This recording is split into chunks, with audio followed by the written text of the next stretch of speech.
Les 4 prophéties les plus puissantes du livre de l'Apocalypse, les 4 cavaliers de l'Apocalypse, dans Apocalypse 6, versets 1 à 8. L'apôtre Jean, alors qu'il est en exil sur l'île de Patmos, reçoit une série de visions de Dieu. Ces visions sont des représentations symboliques des événements menant à la fin du monde et à la seconde venue du Christ. Parmi ces visions, il y a l'apparition des 4 cavaliers, chacun chevauchant un cheval d'une couleur différente, représentant différents aspects des crises qui se produiront avant la fin des temps. Le premier cavalier monte un cheval blanc, souvent interprété comme représentant la conquête. Ce monsieur qui a reçu un arc et une couronne s'en va vainqueur. Et pour conquérir, et je regardais, et voici un cheval blanc, et celui qui s'y asseyait avait un arc, et une couronne lui fut donnée, et il sortit vainqueur et pour vaincre. Apocalypse 6, verset 2. Ce cavalier, communément associé à l'idée de conquête, joue un rôle crucial dans la mosaïque complexe de symboles et de prédictions que l'on trouve dans le livre de l'Apocalypse. La conquête dans Apocalypse 6, verset 2, peut être interprétée de plusieurs manières. Traditionnellement, il a été considéré comme représentant la propagation des guerres et des conflits, car le chevalier est décrit comme sortant gagnant et pour gagner. Cela peut représenter la façon dont les gens ont toujours lutté pour le contrôle et le pouvoir tout au long de l'histoire. Cependant, certaines interprétations suggèrent que ce cavalier peut également symboliser la propagation de l'Évangile ou le progrès victorieux de la parole de Dieu. L'arc, dans ce contexte, pourrait représenter la capacité d'avoir un impact sur la distance, indiquant l'impact large du message. La couronne pouvait symboliser l'autorité ou la victoire. Dans cette perspective, les réalisations du chevalier ne sont pas militaires mais spirituelles, signifiant l'avancement du christianisme ou le pouvoir de la foi. La couleur blanche dans la Bible symbolise souvent la pureté, la justice et la sainteté. Dans l'Apocalypse, le blanc est utilisé à plusieurs reprises pour transmettre ces concepts.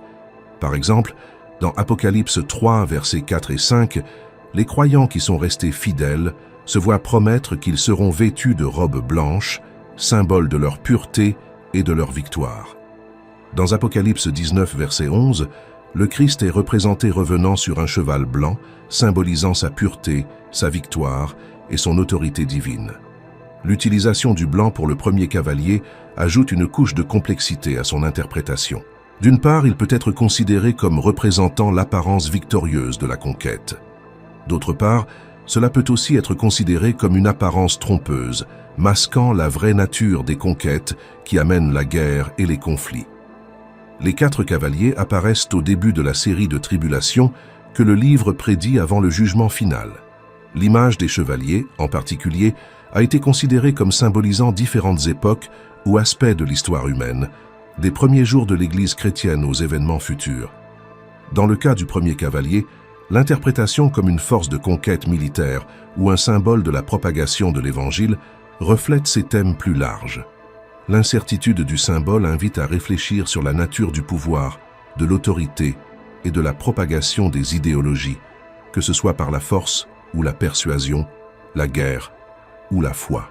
L'image du premier cavalier chevauchant un cheval blanc nous invite à réfléchir à la nature de la conquête et du pouvoir, qu'il soit interprété comme un symbole de guerre et de conflit ou comme un message spirituel. Ce chiffre nous met au défi de réfléchir à la façon dont le pouvoir est utilisé et compris dans notre monde. L'utilisation de la couleur blanche, avec ses associations de pureté et de justice, nous encourage en outre à considérer les motivations et les conséquences de nos actions, en particulier celles prises au nom de la justice ou de la droiture. Dans le contexte plus large du livre de l'Apocalypse, ce cavalier, ainsi que ceux qui le suivent, sert de rappel des épreuves et des défis auxquels l'humanité est confrontée. Apocalypse 6, verset 2, présente une figure qui implique une interaction complexe de thèmes tels que le pouvoir, la justice et la conquête. L'identité et le but du chevalier blanc, qu'il s'agisse d'un porteur de guerre ou d'un symbole de victoire spirituelle, enrichissent notre compréhension des dynamiques spirituelles et terrestres en jeu à la fin des temps. L'encouragement d'une réflexion profonde sur la nature de l'autorité, du conflit et de la recherche humaine de contrôle et de but dans la vie. Compte tenu du plan de Dieu et de l'issue finale du monde, le deuxième cavalier chevauchant un cheval rouge représente la guerre et l'effusion de sang. Ce chevalier a reçu le pouvoir de prendre la paix de la terre et de faire en sorte que les gens s'entretuent. Puis un autre cheval est sorti, un cheval rouge, et à celui qui s'y asseyait, il fut donné d'ôter la paix du pays afin qu'il s'entretuât, et une grande épée lui fut donnée. Apocalypse 6, verset 4. Dans ce texte, le terme « paix » est utilisé dans un sens large, faisant référence à l'absence de conflit, de discorde et de guerre. Lorsqu'il mentionne que le cavalier du cheval rouge a reçu le pouvoir d'enlever la paix de la terre, cela implique l'éruption de conflits et de guerres. La suppression de la paix conduit au chaos, au désordre et à la violence entre les nations et les peuples. Dans un monde où la paix est soustraite, l'harmonie et la stabilité sont perturbées, conduisant à la souffrance, à la douleur et à la destruction. Le concept biblique de paix, en particulier dans le Nouveau Testament, est souvent plus que l'absence de guerre. Il comprend une idée d'harmonie spirituelle et d'intégrité. Par conséquent, la perturbation de la paix peut également être considérée comme une perturbation de l'ordre spirituel et moral, conduisant à la décadence sociale et morale. Dans la Bible, la couleur rouge a de multiples significations symboliques. Il est souvent associé au sang, à la guerre et à la violence, comme on le voit dans la description du cheval rouge et de son cavalier. Ce symbolisme correspond au contexte d'Apocalypse 6, verset 4, où le cheval rouge représente les conflits et les effusions de sang. La couleur rouge intensifie le sentiment de danger et de destruction que la guerre apporte. L'image du cheval rouge dans l'Apocalypse ne consiste pas seulement à prédire les guerres futures, c'est aussi un signal d'alarme sur la facilité avec laquelle les gens peuvent tomber dans des conflits et comment cela est souvent le résultat de mauvaises décisions et d'erreurs. Le troisième cavalier, monté sur un cheval noir, est associé à la fin. Quand il a ouvert le troisième sceau, j'ai entendu la troisième créature vivante dire « Viens et vois ». Et je regardais, et voici un cheval noir, et celui qui s'y asseyait avait une balance à la main. Et j'entendis comme une voix au milieu des 4 êtres vivants qui disait « Une mesure de blé pour un denier, et 3 mesures d'orge pour un denier, et n'endommagez pas l'huile et le vin. » Apocalypse 6, versets 5 et 6. Dans ce scénario, le cheval noir et son cavalier représentent la famine, une grave pénurie alimentaire qui entraîne une faim et une souffrance généralisée. Les balances tenues par le chevalier symbolisent le rationnement et l'équilibre des ressources alimentaires, ce qui devient essentiel pendant une famine. La couleur noire dans la Bible a souvent des implications négatives, généralement associées au deuil, à la mort et au jugement. Le cheval noir rend votre message encore plus sérieux, représentant la tristesse et le désespoir qui accompagnent la faim et les pénuries alimentaires. La famine, à l'époque biblique et selon Jean, peut être considérée comme un événement à la fois littéral et métaphorique. Littéralement, les famines étaient courantes dans le monde antique, résultant souvent de catastrophes naturelles comme les sécheresses ou les invasions de criquets, ou d'actions humaines comme les guerres qui perturbèrent l'agriculture. Métaphoriquement, la famine peut représenter une pénurie spirituelle ou morale, une période où la nourriture spirituelle et les conseils éthiques sont rares. L'arrivée du troisième cavalier est un rappel de l'intervention divine. Dans la Bible, les famines sont parfois dépeintes comme une forme de jugement divin. Dans l'Apocalypse, la famine symbolisée par le cheval noir peut être considérée comme faisant partie du jugement qui se déroule et comme un appel à la repentance et au retour à Dieu. Les périodes de pénurie et de souffrance mettent à l'épreuve la foi, le caractère et la résilience des individus et des communautés. Les défis présentés par le scénario de la famine dans l'Apocalypse sont un appel à la fermeté, à la compassion et à la justice, en particulier face à l'adversité. Il sert également à rappeler la dépendance humaine de Dieu pour la subsistance et la subsistance, soulignant le besoin de nourriture spirituelle, en plus de la nourriture physique, et l'importance de chercher Dieu en cas de besoin. La vision du cheval noir dans l'Apocalypse peut sembler sombre et triste, mais ce n'est qu'un élément d'une histoire plus large qui se termine par l'espoir et la guérison. Enfin, le quatrième cavalier, monté sur un cheval pâle, s'appelle la mort, et Hadès le suit de près. Ce chevalier représente la mort sous ses différentes formes, maladie, peste et autres calamités qui causent une mortalité généralisée. Et je regardai, et voici un cheval pâle, et son chevalier s'appelait la mort, et Hadès le suivit avec lui, et le pouvoir leur fut donné sur la 4e partie de la terre, pour tuer par l'épée, et par la famine, et par le carnage, et par les bêtes sauvages de la terre. L'association de la mort et de l'Hadès est profondément symbolique.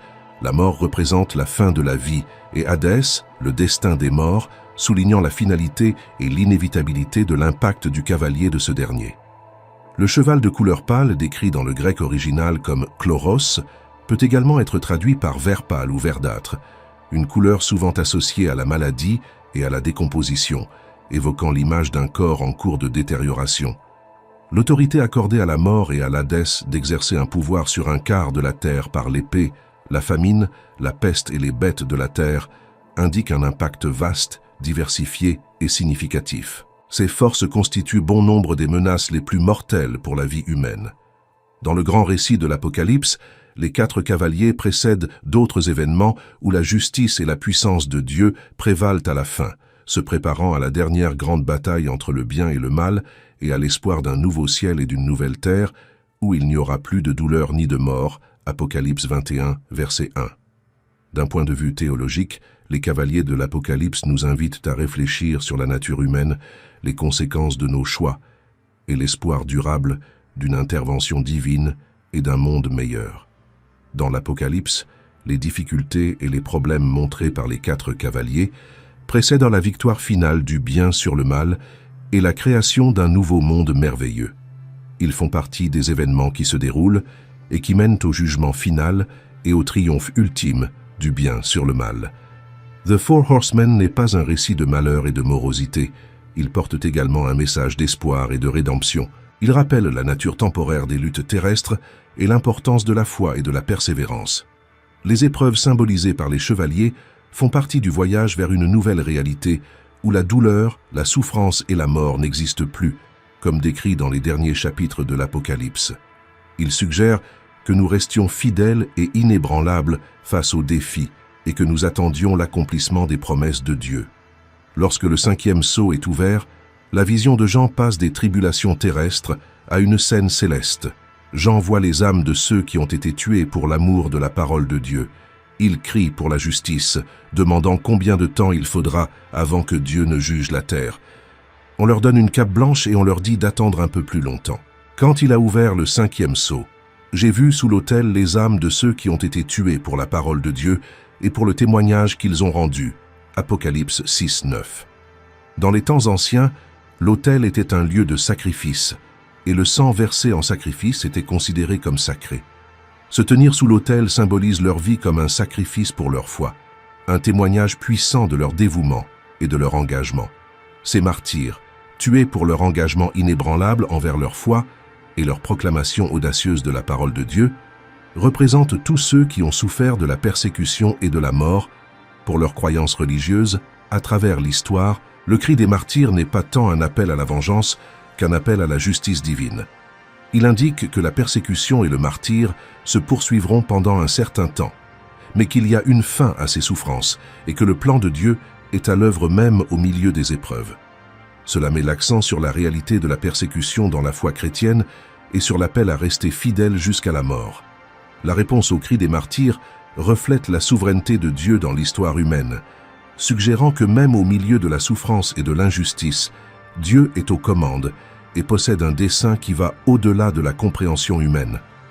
En donnant aux martyrs des robes blanches en vision, il transmet un message d'espoir et une perspective qui regarde au-delà de cette vie, affirmant que ceux qui restent fidèles à leur foi recevront de grandes récompenses et une reconnaissance pour leur fidélité. L'ouverture du 6e sceau inaugure des phénomènes cosmiques étonnants, symbolisant la proximité du jugement divin et réaffirmant la souveraineté de Dieu sur la création. Ce sceau prépare le terrain pour l'intervention finale de Dieu, promettant la restauration de la création et de l'humanité. C'est un prélude à la justice divine qui rétablira l'ordre, la paix et la sainteté, culminant dans l'accomplissement des promesses d'un nouveau ciel et d'une nouvelle terre où habite la justice. Le 6e sceau déclenche des catastrophes naturelles majeures, un grand tremblement de terre, le soleil qui devient noir, la lune rouge comme du sang, les étoiles qui tombent du ciel et les cieux qui se retirent. Ces événements symbolisent un bouleversement cosmique et le jugement final imminent. Quand il ouvrit le 6e sceau, je vis, et voici, il y eut un grand tremblement de terre. Et le soleil devint noir comme un sac de silicium, et la lune devint comme du sang. Et les étoiles du ciel tombèrent sur la terre, comme lorsqu'un figuier ballotté par un vent violent jette ses figues non mûres. Et le ciel se retira comme un livre sinueux, et toutes les montagnes et toutes les îles ont été enlevées de leur place. Apocalypse 6, 12, 14. Dans la littérature biblique, les tremblements de terre sont couramment utilisés comme symbole de l'intervention divine et de la perturbation de l'ordre établi. Le grand tremblement de terre mentionné ici représente un changement significatif, affectant à la fois le monde physique et la vie spirituelle des gens. Le soleil qui s'assombrit et la lune qui devient rouge sang sont des signes apocalyptiques, signalant généralement des actions ou des décisions importantes prises par Dieu. L'image d'étoiles tombant du ciel suggère un univers qui s'effondre, ou le démantèlement du monde connu, soulignant l'idée que le ciel et la terre sont ébranlés et que l'ordre normal est perturbé. Le ciel qui s'éloigne comme un rouleau qui s'enroule symbolise la clôture d'un chapitre et le début d'un nouveau, en particulier dans le contexte du jugement de Dieu et de la création de son royaume. Le mouvement des montagnes et des îles montre l'action totale de la terre. Dans un monde où les montagnes et les îles symbolisent la stabilité et la permanence, leur mouvement montre que la façon dont le monde fonctionne est en train d'être ébranlée. La réaction des gens, des rois aux serviteurs, met en évidence l'universalité de cet événement. Chacun, quel que soit son statut, est touché et cherche à se cacher de la colère de Dieu. Le cri pour que les montagnes et les rochers tombent sur nous et nous cachent de la face de celui qui est assis sur le trône et de la colère de l'agneau, Apocalypse 6, 16, montre la reconnaissance de la puissance divine et du jugement à l'œuvre. La référence à la colère de l'agneau est significative car elle contraste avec la vision commune de Jésus comme doux et miséricordieux. Ici, l'agneau est aussi une figure de jugement, soulignant que la justice divine fait partie intégrante du rôle du Christ. Ces perturbations cosmiques représentent plus que des phénomènes physiques. Ils symbolisent des vérités spirituelles importantes, servant de métaphore pour les changements dramatiques et les interventions divines qui se produiront à la fin des temps. Ces événements sont destinés à transmettre le sérieux du jugement de Dieu et la profonde transformation du monde qui accompagnera l'établissement du royaume de Dieu. Ce passage souligne que l'ordre mondial actuel est temporaire et soumis au plan et au dessein ultime de Dieu. L'ouverture du 7e sceau est marquée par un silence dans le ciel pendant environ une demi-heure, signifiant le respect et la solennité de ce qui est à venir. Lorsqu'il ouvrit le 7e sceau, il y eut un silence dans le ciel pendant environ une demi-heure. Apocalypse 8, 1. Ce moment de silence dans le ciel est chargé de symbolisme. Dans la Bible, lorsque tout se tait, cela signifie généralement que quelque chose d'important et de sérieux est sur le point de se produire. Ce moment de calme peut être comparé à une profonde respiration avant que les événements ne commencent. C'est un temps d'attente et de réflexion sur ce qui est à venir. Après cette période de silence, 7 anges reçoivent 7 trompettes, ce qui entraîne une nouvelle série d'épreuves. Ce passage des cellules aux trompettes marque un approfondissement des événements apocalyptiques, un moment grave et calme avant la poursuite des actions divines. Certains interprètent ce silence comme un temps de réflexion pour les habitants du ciel sur les événements qui se sont déroulés et ceux qui sont sur le point de se dérouler. Chaque sceau des 7 cellules représente différents aspects de la vision apocalyptique dans l'Apocalypse, symbolisant les épreuves et les tribulations auxquelles le monde sera confronté avant le jugement final et l'établissement d'une nouvelle réalité parfaite, comme décrit dans les derniers chapitres de l'Apocalypse. La bataille d'Armageddon est l'une des prophéties les plus puissantes et les plus dramatiques du livre de l'Apocalypse. Il dépeint un conflit final monumental entre les forces du bien et du mal. Alors ils assemblèrent les rois à l'endroit qui est appelé en hébreu Armageddon. Apocalypse 16, 16. Armageddon, dérivé de Har Megiddo ou Mont Megiddo, un site en Israël, symbolise la scène de cette grande bataille. Les forces du mal, sous l'influence de Satan, de la bête, souvent interprétée comme l'Antéchrist, et du faux prophète, s'unissent, symbolisant l'incarnation ultime du mal et de l'opposition à Dieu. Cette confrontation prépare le terrain pour le combat final que beaucoup croient être la lutte ultime entre Dieu et les forces du mal. Armageddon coïncide avec le retour de Jésus-Christ, un événement représenté avec le Christ venant du ciel sur un cheval blanc et accompagné des armées célestes. Et je vis le ciel ouvert, et voici un cheval blanc, et celui qui s'est assis sur lui est appelé fidèle et vrai. Et c'est dans la justice qu'il juge, et il fait la guerre. Apocalypse 19, 11. Ce retour est présenté comme un moment de triomphe et de justice divine, où le Christ juge et combat avec justice. L'Apocalypse décrit la capture de la bête, le faux prophète et ses armées jetées vivantes dans l'étang de feu, symbolisant la défaite finale du mal. Et la bête fut saisie, et avec lui le faux prophète, ils furent tous deux jetés vivants dans l'étang de feu qui brûle de soufre. Apocalypse 19, 20. Après la bataille, Satan est emprisonné dans l'abîme pendant 1000 ans, l'empêchant de tromper les nations, symbolisant une période de paix et le règne du Christ sur terre. Et je vis descendre du ciel un ange ayant la clé de l'abîme et une grande chaîne à la main. Et il saisit le dragon qui est le serpent d'autrefois, qui est le diable et Satan, et le lia pour 1000 ans. Apocalypse 20, 1, 2. Après les 1000 ans, Satan est libéré brièvement, mais est rapidement vaincu, ce qui conduit au jugement final, où les morts sont jugés selon leurs œuvres. Et je vis un grand trône blanc, et celui qui était assis dessus, devant la présence duquel la terre et le ciel s'étaient enfuis, et il n'y avait pas de place pour eux. Apocalypse 20, 11. La prophétie se termine par une vision d'un nouveau ciel et d'une nouvelle terre, et de la nouvelle Jérusalem, descendant du ciel, représentant l'établissement du royaume éternel de Dieu. L'histoire de la nouvelle Jérusalem est une prophétie puissante et inspirante qui parle d'espoir, de renouveau et de transformation ultime du monde. Et j'ai vu un nouveau ciel et une nouvelle terre. Car le premier ciel et la première terre ont disparu, et la mer n'est plus. Apocalypse 21, 1. Cette vision offre un aperçu d'un avenir parfait, d'une nouvelle création où Dieu habite avec l'humanité dans l'harmonie et la paix. La nouvelle Jérusalem, préparée comme une mariée parée pour son mari, symbolise la pureté, la beauté et la perfection de la ville.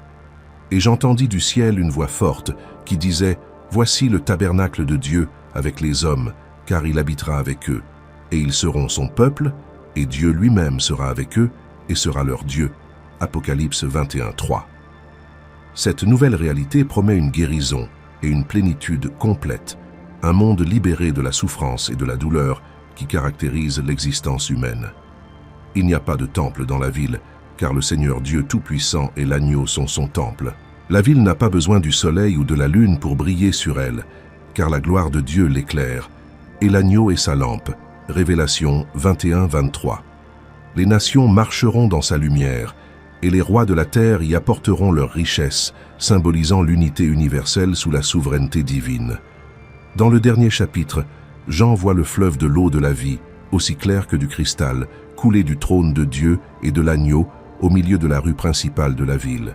De chaque côté de la rivière se trouve l'arbre de vie, qui produit 12 récoltes de fruits, portant ses fruits chaque mois.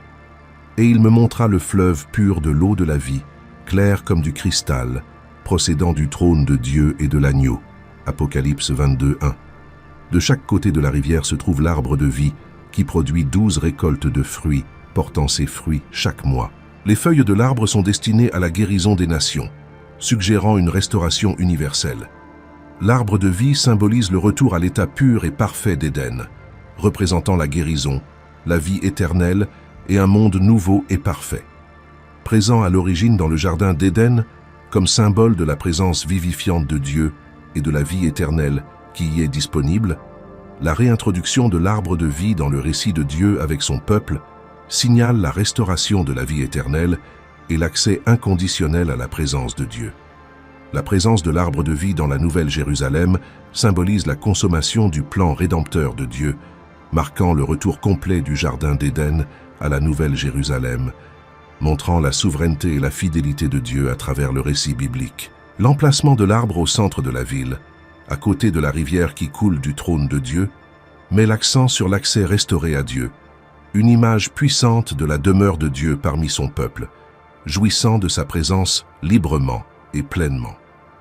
L'arbre de vie symbolise non seulement l'espoir et la bonne nouvelle pour l'avenir, mais souligne également l'importance de l'unité, de la paix et de la réconciliation dans le temps présent. Il encourage les croyants à chercher leur vie et leur plénitude en Dieu et la guérison des nations. Il rappelle aux croyants l'importance de travailler pour l'unité, la paix et la réconciliation dans nos vies et nos communautés déjà présentes. Les habitants de la Nouvelle Jérusalem feront l'expérience de la présence directe de Dieu avec son nom imprimé sur leur front, éliminant toute forme de ténèbres. Il n'y aura plus de nuit, et ils n'auront plus besoin de lampes ni de soleil, car le Seigneur Dieu leur donne la lumière, et ils régneront au siècle des siècles.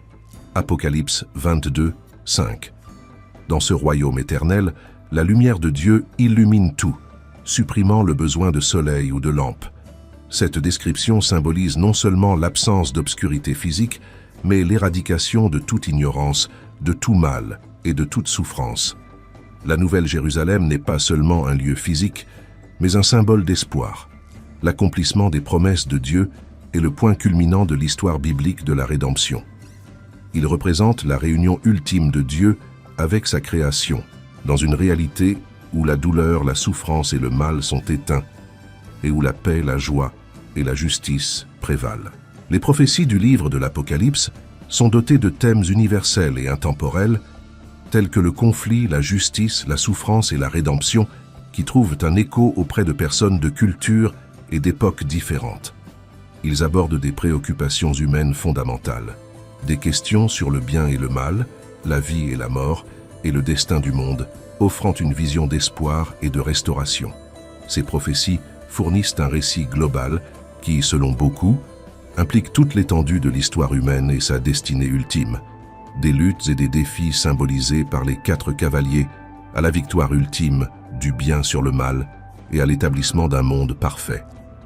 Riches en implications spirituelles et théologiques, ces prophéties nous mettent au défi de réfléchir sur nos propres vies, sur la nature du monde et sur le caractère de Dieu. Pour les croyants, ils transcendent la prédiction des événements futurs, offrant un aperçu du plan de Dieu, de la justice et de la nature de la foi. Les prophéties les plus puissantes du livre de l'Apocalypse, les 4 cavaliers, les 7 sceaux, la bataille d'Armageddon et la Nouvelle Jérusalem, tissent un récit profond et unique qui a captivé l'imagination et motivé les gens pendant des siècles. Ils parlent au cœur de l'expérience humaine, englobant les thèmes de la lutte, de la justice et de la rédemption ultime. Lorsque nous nous approchons des mystères et des prophéties révélées dans le livre de l'Apocalypse, nous cherchons à comprendre, à réconforter et à nous guider, en réfléchissant à ces visions puissantes et à leur signification pour nous dans notre voyage dans la vie.